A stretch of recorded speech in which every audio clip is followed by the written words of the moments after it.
Everyone, I hope you are doing well. Today we'll talk about how to fix or how to solve the problem of privacy on the application of LinkedIn. If we go here to settings, in this page, if we go to apps, default apps, app settings, and above here you will search about LinkedIn. Then we click on first stop and you will click OK.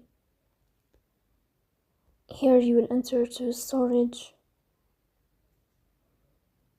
Then we click on clear cache. In the end, you will turn off your phone and you will wait a moment to restart your phone again to fix that problem. So that's all. Don't forget to support us by like and subscribe. See you next time in another video and thank you for watching.